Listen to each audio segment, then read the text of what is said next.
Assalamualaikum warahmatullahi wabarakatuh. Waalaikumsalam warahmatullahi wabarakatuh. Kita lanjutkan tadarus dan membahas hukum-hukum tajwidnya dalam surat Yasin.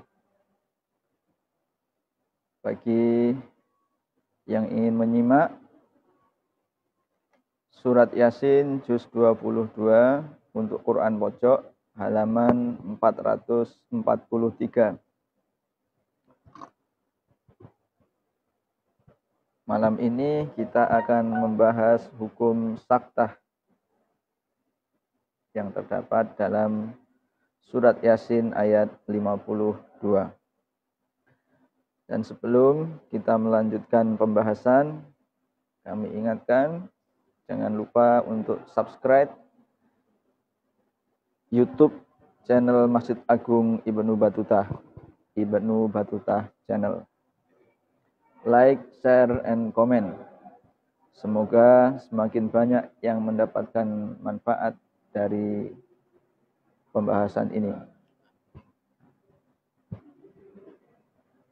Mari kita niatkan bersama-sama mendekatkan diri kepada Allah di bulan Ramadan yang mulia ini dengan tilawatil Quran. Mendekatkan diri kepada Allah dengan mendalami dan memahami kandungan-kandungan bacaan atau hukum tajwidnya di dalam kitab suci. Dan untuk pembahasan tafsirnya bisa diikuti di kajian Ba'da Subuh bersama Kiai Haji Soleh Wahid.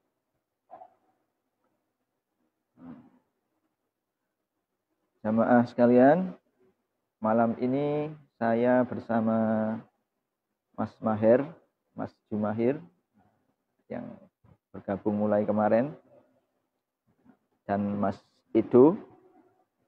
Alhamdulillah malam ini kita bisa melanjutkan ngaji online kita, yaitu pembahasan tentang tajwid. Semoga jamaah dan para santri, wali santri yang berada di rumah selalu diberikan kekuatan dan kesehatan lahir dan batin. Amin, amin, ya rabbal alamin.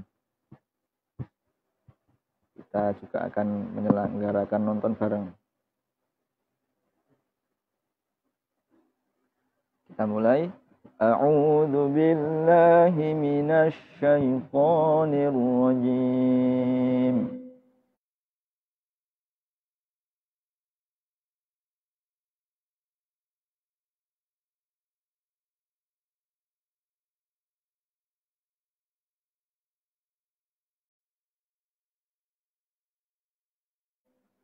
أعوذ بالله من الشيطان الرجيم. وآية لهم أنا حملنا ذريتهم في الفلك المشحون. وآية لهم أنا حملنا ذريتهم في الفلك المشحون. وخلقنا لهم من مثله ما يركبون. وخلقنا لهم من مثله ما يركبون. وإن نشأ نغرقهم فلا صريخ لهم ولا هم ينقذون.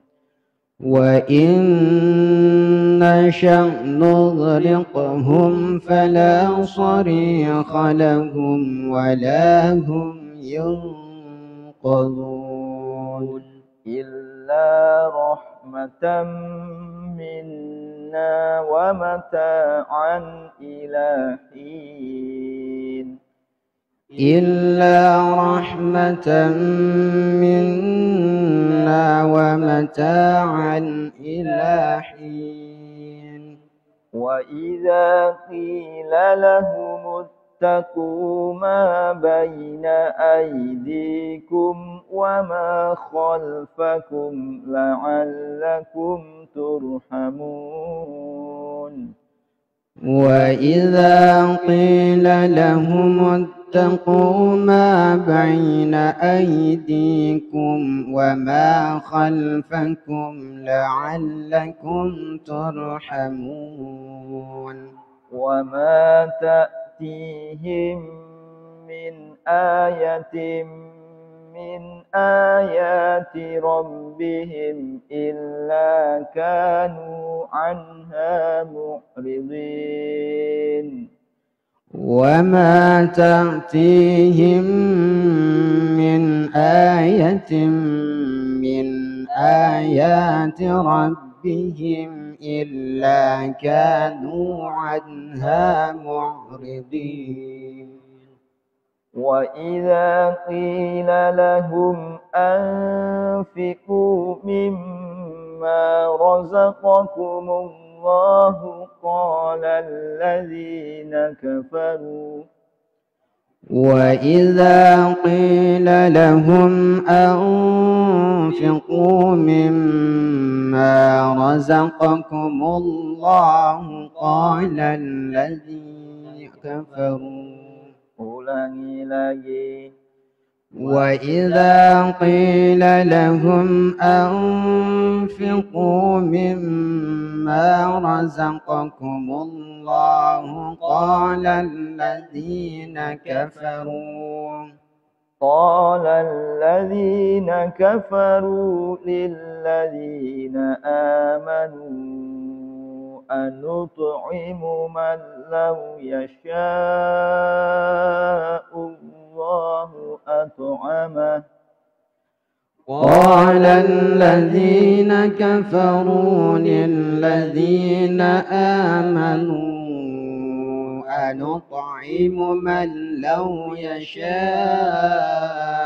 الله أطعمه إن أنتم إلا في ضلال مبين أطعمه إن أنتم إلا في ضلال مبين ويقولون متى هذا الوعد إن كنتم صادقين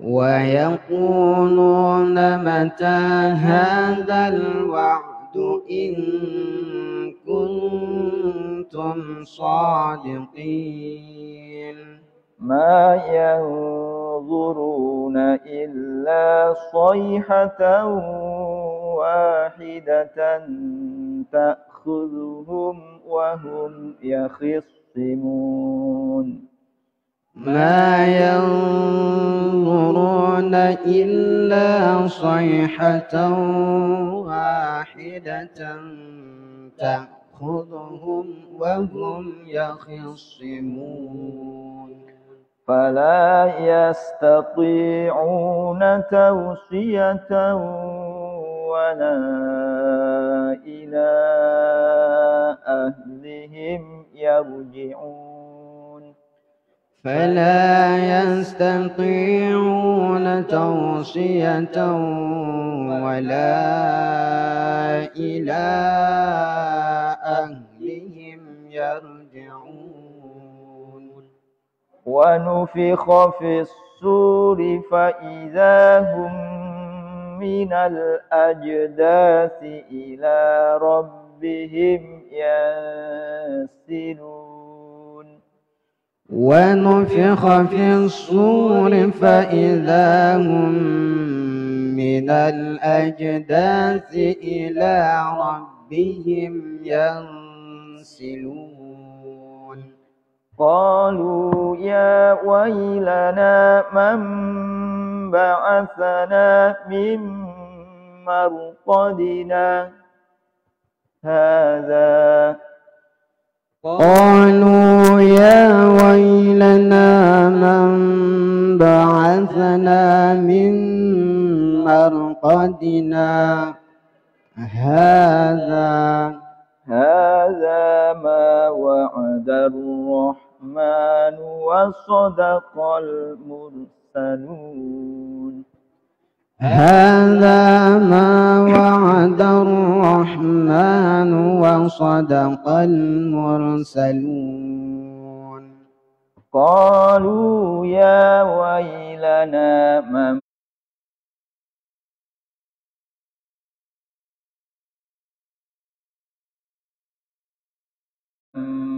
بعثنا من مرقدنا.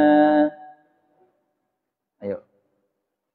قالوا يا ويلنا من بعثنا من مرقدنا هذا ما وعد الرحمن وصدق المرسلون هذا ما وعد الرحمن وصدق المرسلون. Sampai sini kita bahas mengenai bacaan sakta. Jadi saktah adalah berhenti sejenak tanpa bernafas. Sejenak itu kadarnya berapa lama? Sekadar 2 ketukan. Qalu ya wailana man ba'atsana min marqadina. Selama 2 ketukan itu kita tidak bernafas, tidak tanafus. Kemudian hadza ma wa'adar rahman. Di ayat ini bisa dibaca 2 wajah, 2 macam. Bisa dengan sakta, bisa dengan waqaf. Tadi sudah kita praktekkan yang sakta maupun yang waqaf. Nanti kita bahas alasannya. Qalu ya wailana man ba'atsana min marqadina hadza ma wa'ada ar-rahman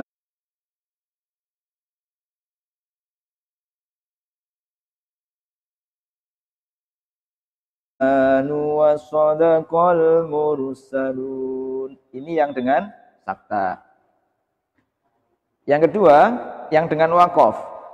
Qalu ya wailana man ba'atsana min marqadina.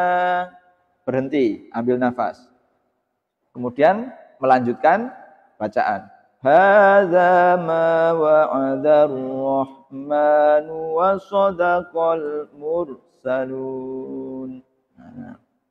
Mengapa yang kedua dengan waqaf? Jadi berdasarkan kesepakatan jumhur ulama qari, antara kalimat sebelumnya dan kalimat sesudahnya sudah tidak berta'aluk lafzi, sudah sendiri-sendiri. Jadi sampai mim marqadina kalimat itu sudah sempurna sehingga bisa untuk waqaf. Kemudian hadza ma wa'adar rahman ila akhirih itu sudah kalimat lanjutan yang lain. Jadi sampai mim marqadina itu kalimatnya sudah sempurna sehingga bisa digunakan sebagai tempat waqaf. Lalu yang pertama, mengapa dibaca sakta? Hukum-hukum gharib itu berdasarkan ketentuan tauqifi. Tauqifi itu sudah dari sananya begitu. Mentok di situ. Enggak ada, ini berbeda tidak ada. Jadi dari Allah sendiri melalui malaikat Jibril diturunkan kepada Rasulullah sudah begitu. Itu namanya tauqifi. Seperti urutan surat, urutan ayat itu tauqifi. yang mengatur sudah dari sana, sudah dari Allah langsung. Ayat ini diletakkan di surat ini. Surat ini diurutkan setelah surat ini. Itu namanya tauqif. Nah, melalui bukan karena kreativitasnya Rasul bukan, tapi sudah dibimbing langsung, dipandu langsung oleh Allah Subhanahu wa taala. Jadi kalau sholat bacanya tidak boleh nyungsang. Nyungsang itu bagaimana? Rakaat pertama baca kulhu, rakaat kedua baca tabat, itu nyungsang namanya. Nah, sebagian ulama Quran itu ada yang berpendapat yang sholatnya membaca nyungsang itu batal sholatnya. Karena menyalahi ketentuan tauqifi. Tidak ada dalilnya. Hadisnya tidak ada, ayatnya tidak ada. Ini doktrin. Doktrin yang berlaku di kalangan penghafal Quran, santri-santri Quran, studi-studi Al-Quran. Jadi kalau baca Quran dalam sholat, tidak boleh nyungsang. Nyungsang itu terbalik. Rakaat pertama ayat surat-surat akhir atau ayat-ayat akhir, rakaat keduanya ayat-ayat awal.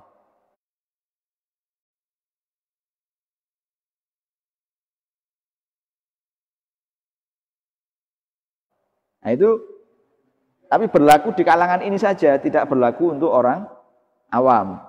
Nah, jadi waktu saya mengikuti pelatihan imam dengan Pak Muklas itu, ketua IPIM-nya, Ittihad Persaudaraan Imam Indonesia, Profesor Zahro menyampaikan, doktrin ini tidak ada dalilnya, tidak ada hadisnya, tapi berlaku di kalangan santri Quran, penghafal Quran. Kalau kita makmum, imamnya baca ayat nyungsang, wajib mufarokoh. Nah, itu yang karena apa? Ayat-ayat Quran itu susunannya sudah tauqifi. Tauqifi itu artinya dari sananya sudah begitu. Enggak enek logika, enggak enek penjelasan. Sudah titik. Seperti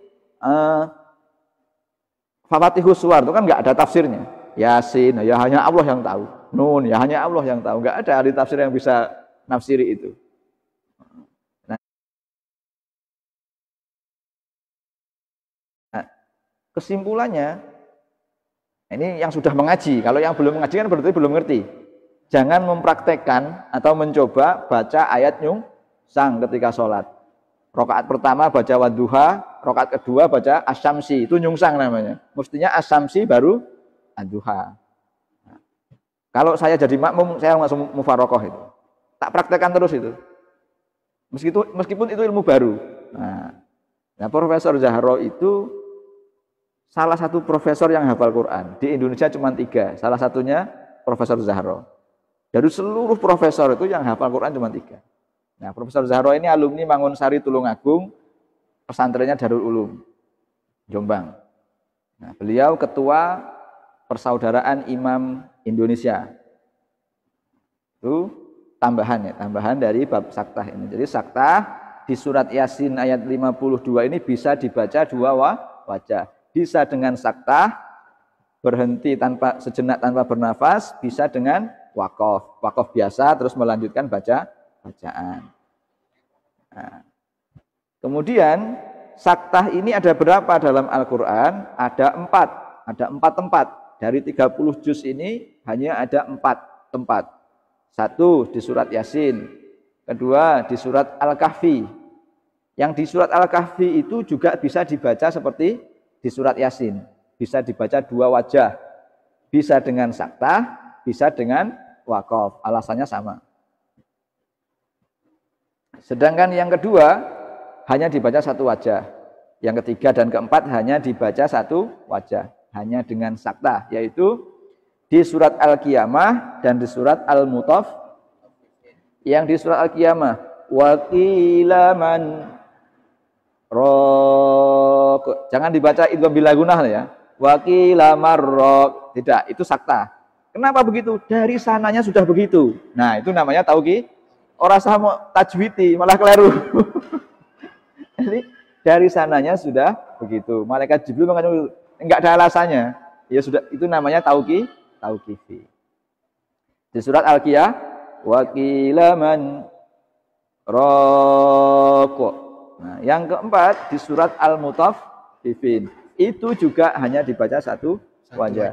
Kallabal rana ala. Jangan dibaca idgham apa itu? Lam ketemu ra. Mutaqariban. Dibaca kallabarrona, tapi kallabal rana ala. Nah, itu hanya dibaca satu wajah. Di sakta secara bahasa artinya berhenti sejenak tanpa bernafas. Kadar lamanya berhenti berapa lama? Dua ketukan. Saktah ada berapa dalam Al-Quran? Ada 4. Ada 4. Apa saja Mas itu kalimatnya? Apal ora? Apa saja coba? Surat apa itu? Surat Al-Kahfi. Kahfi. Yang kedua? Ya, surat Yasin. Yang ketiga?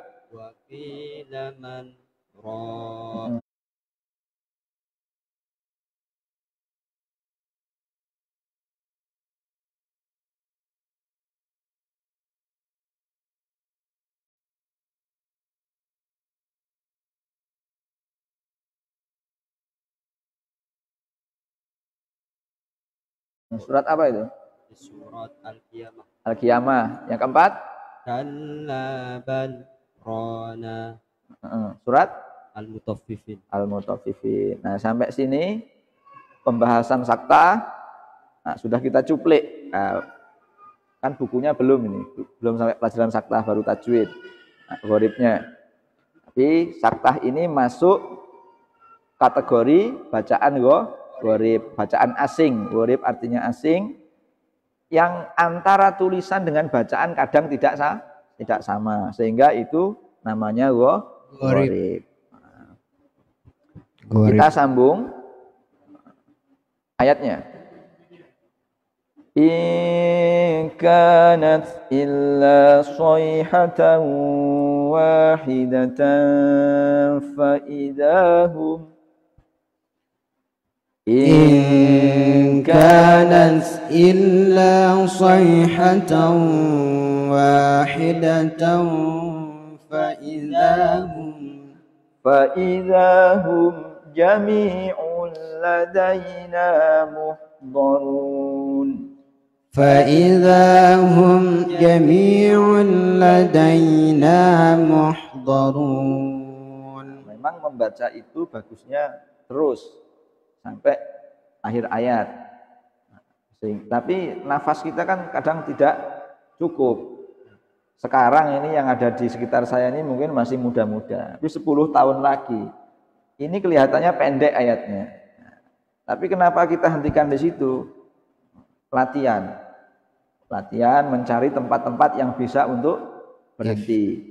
Nah, di ayat ini tidak ada tanda wakaf, tapi kita bikin sendiri yang bisa digunakan, dan ibtidak lagi, tidak langsung menyambung.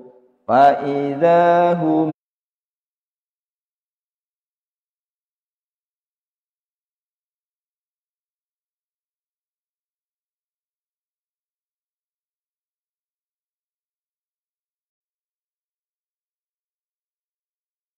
jami'ul ladaina muhdarun.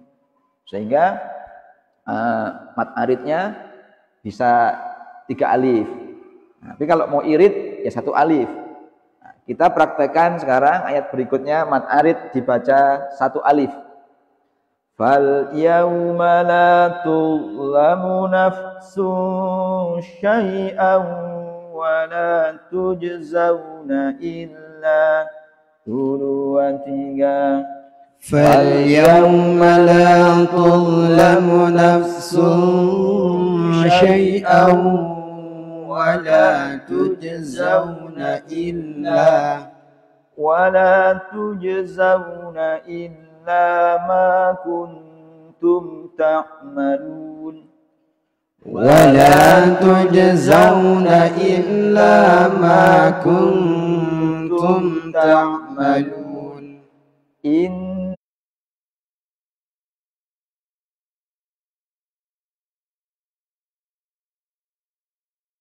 Inna ashabal jannatil yawma fi syughulin fakihun.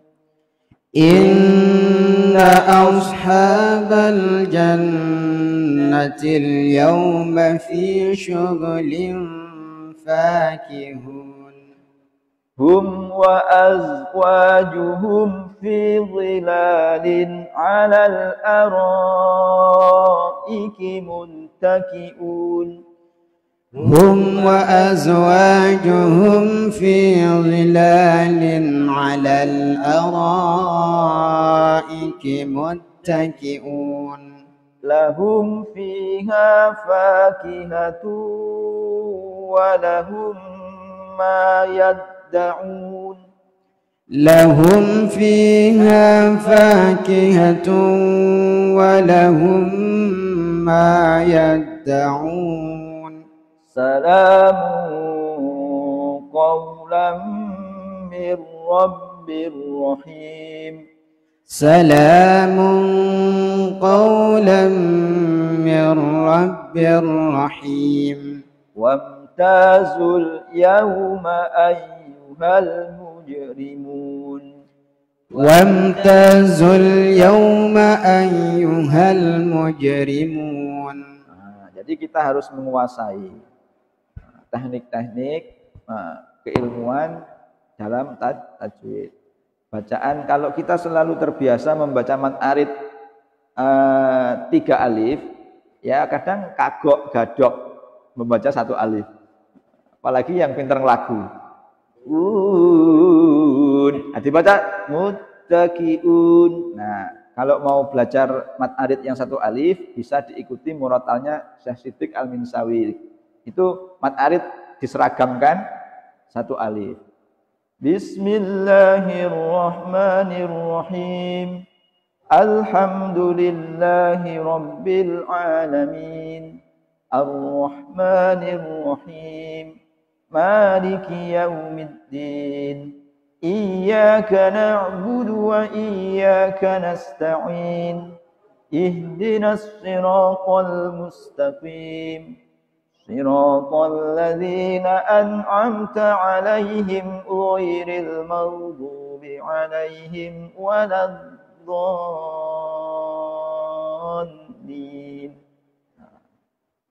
Biasanya susah itu mengendalikan habis dos, lin, katotin. Nah, jadi bisa 1 alif. Tapi harus seragam, 1 alif ya, 1 alif. 2 alif, 2 alif. 3 alif seragam 3 alif.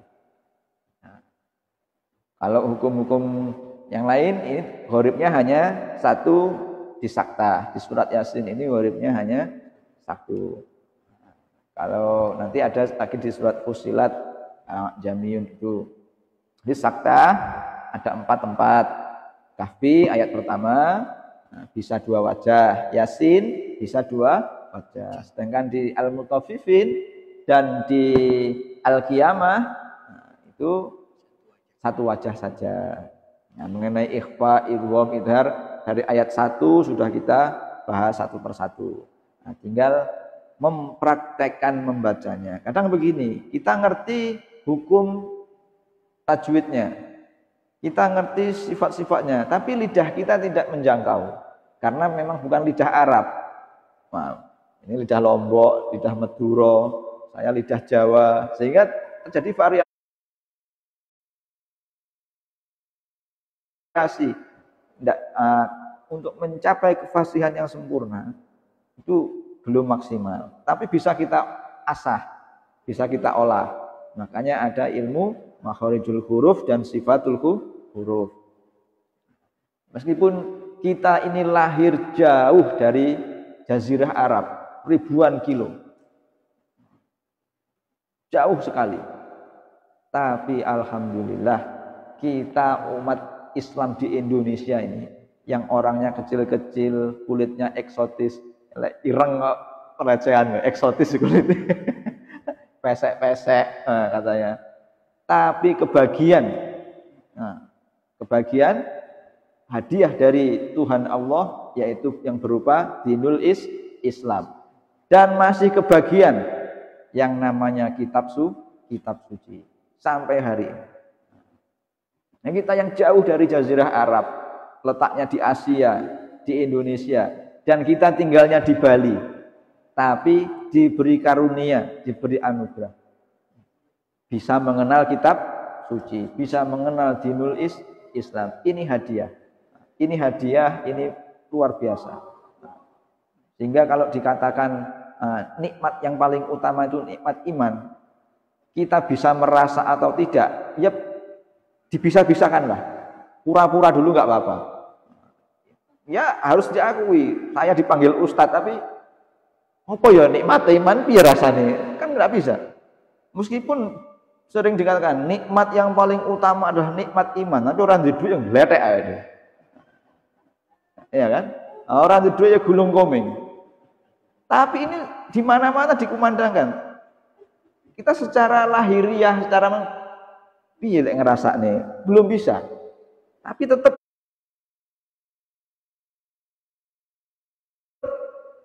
diasah, ya kan? Diasah. Ya contohnya sholat 5 waktu ini mengajarkan kejujuran. Diawasi tidak diawasi, ada CCTV atau tidak. Kita tidak berani nambahi atau korupsi rakaat. 5 ya 5, 4 ya 4, 2 ya 2. Kalau ini diterapkan di segala sektor, bagusnya kayak apa coba? Nggak ada orang korupsi. Korupsi rakaat aja nggak berani. Puasa, kalau belum adzan, benar-benar nggak berani. Sudah di depan meja hidangan, nggak berani. Karena memang belum saatnya, belum haknya. Ini kan luar biasa. Coba ini diterapkan di semua sektor. Nggak ada orang serakah.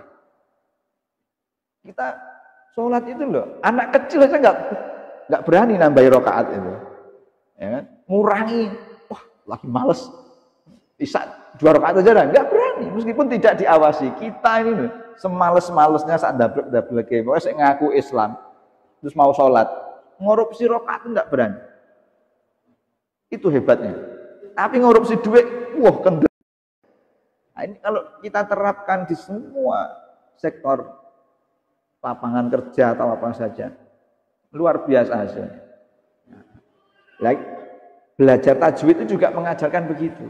Kalau haknya huruf itu punya, dalam satu huruf itu punya sifat. Seperti manusia, dalam seseorang itu melekat beberapa sifat. Kalau saya mempunyai sifat itu, misalnya pendiam, apian, suka menolong, suka menabung. Si api. Di huruf-huruf tajwid itu, huruf hijaiyah itu juga begitu. Hamzah punya sifat jar.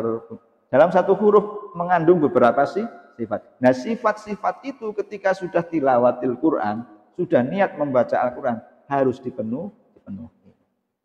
Makanya makharijul huruf pasangannya selalu sifatul huruf. Dot punya sifat istitolah, ro punya sifat takrir, lam punya sifat taklil. Kemudian sin punya sifat istifal. Nanti ada yang punya sifat itlaq, itbaq, rokhawah. Nah, itu semua dalam satu huruf mengandung beberapa sifat. Jadi kita diajari adil, diajari jujur. Kalau 2 alif ya 2 alif. Kalau mat wajib 2 alif setengah ya dibaca 2 alif setengah, jadi korupsi. Nah, yang fatal kalau Anda mengorupsi matobi, mat jaiz dan mat-mat yang lain Anda korupsi tidak apa-apa. Sekali korupsi matobi dengan sengaja, nah, berakibat fatal. Tapi mat-mat yang lain dikorupsi tidak ngefek. Nah, 3 alif, nah, apalagi yang sudah ada keringanan ada tata cara bisa dibaca beberapa wajah, itu lebih ringan. Tapi jangan sekali-kali mengurangi matobi ini. Nah, kalau menambahi masih makruh. Tapi kalau sampai mengurangi dengan sengaja, ini yang bisa berakibat dosa. Karena berhubungan dengan makna dari suatu kalimat. Matobi'i jangan sampai dikurangi. Kalau kelebihan, ya masih makruh sengaja. Enggak ya masih belajar, masih mengeja, masih terbata-bata ya enggak masalah. Makanya dalam MTQ itu kalau salahnya matobi'i dihitung salah jali, kena bel. Nggak sadar, dibetulkan tetap nggak bisa, hangus nilainya. Untuk mat yang namanya matobi, ini mat-mat yang lain. Nah, baik, sampai sini kita cukupkan untuk pembahasan sakta dan pembahasan mengenai ayat-ayat yang nyungsang. Jadi kalau sholat jangan sampai membaca surat atau ayat yang nyungsang. Nah, mudah-mudahan penjelasan ini bisa menambah manfaat dan Amin. bisa menjadi wasilah menyempurnakan ibadah kita menghadap Allah Subhanahu wa taala. Karena media kita berkomunikasi dengan Tuhan itu yang secara spiritual adalah sholat dan tilawatil Quran. Yang secara sosial ya lebih banyak lagi. Bisa sedekah, zakat, infak dan yang lain-lain, bisa wakaf. Tapi yang spiritual ya zikir, baca Quran, sholat, berdoa. Nah, kita kalau mau menghadap bos minta sesuatu, kalimatnya disusun yang rapi, pakaiannya yang rapi. Apalagi kalau rapat tidak boleh pakai kaos, tidak boleh pakai, harus ada yang kerahnya. Itu baru rapat dengan manusia, dengan bos.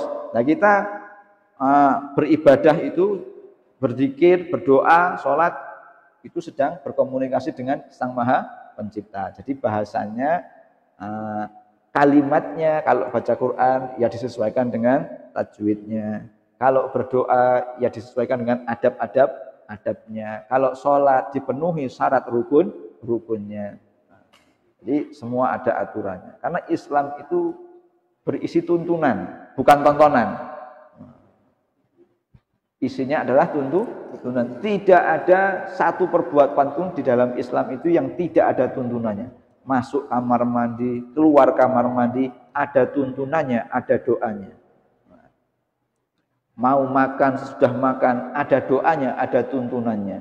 Bahkan sampai mau bikin anak, ya, ada tuntunannya, ada doanya. Ini tapi jarang dipraktekkan ini. Baik, kita cukupkan. Mudah-mudahan ada manfaatnya. Kita lanjutkan esok hari ayat 60 sampai akhir.